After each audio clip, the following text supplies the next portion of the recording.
ಆರದ ನೀರದೆಂದು ಘನಸಾರ ಪಟೀರ ಮರಾಳ ಮಲ್ಲಿಕಾಹಾರ ತುಷಾರ ಫೇನ ರಜತಾಚಲ ಕಾಶ ಫಣೀಶ ಕುಂದ ಮಂದಾರ ಸುಧಾಪಯೋಧಿಸಿತ ತಾಮರ ಸಾಮರ ವಾಹಿನಿ ಶುಭಾಕಾರ ತನುಪ್ಪು ನಿನ್ನು ಮರಿಗಾನಗ ನಿನ್ನಡುಗಲ್ ಗುಭಾರಕೀ.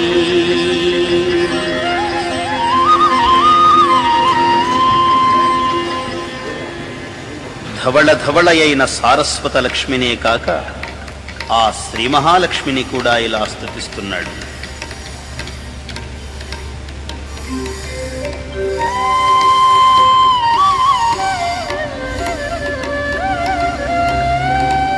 హరికిన్ పట్టపు దేవి హరికిన్ పట్టపు దేవి పుణ్యముల ప్రోవు అర్థం పెన్నిక్క చందురుతో బుట్టువు భారతీగిరిసుతల్ దోనాడు పూబోణి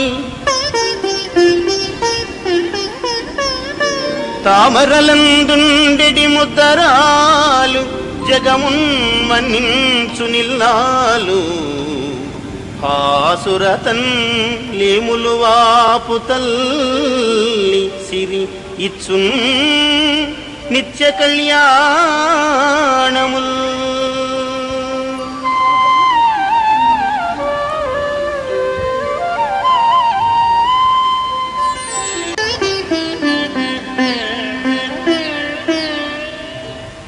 ధాతవు భారత శృతి విధాతవు వేద పదార్థ జాత విజ్ఞాతవు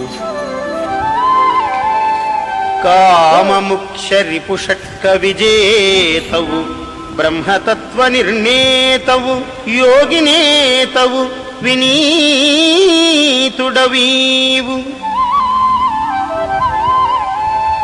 చెలించి చెల్లరే కాతరు కైవడిన్ వగవ కారణమేమి పరాశరాత్మజా.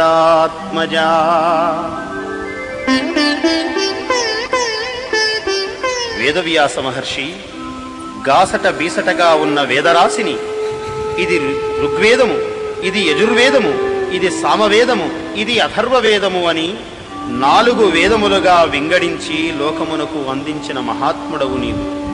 నీ పనుపున ఋగ్వేదమును పైల మహర్షి, యజుర్వేదమును వైశంపాయనుడు, సామవేదమును జైమిని మహర్షి, అథర్వవేదమును సుమంతుడు లోక ప్రపంచమునందు ప్రపంచితము చేయుచున్నారు. 1,00,000 శ్లోకాత్మకమైనటువంటి మహాభారతమును రచించిన మహానుభావుడవు. యోగినేతవయ్యావు, బ్రహ్మతత్వ నిర్ణేతవైనావు. ఇటువంటి మహాత్ముడవైన నీవు సామాన్యుల వలె శోకించటం న్యాయమా వ్యాసమహర్షి? అయితే ఇంతటి నీ వ్యాకుల చిత్తానికి కూడా ఒక హేతువు నాకు కానబడుచున్నది. ఎన్ని ధర్మములు ప్రపంచించినను, ఎన్ని వేదాంతములు ప్రపంచించినను ఒకే ఒక్క లోపము నాకు కనబడుతున్నది. శ్రీహరినామస్తుతి మనసారా నోరారా చెయ్యని రచన సంపూర్ణము కాదు.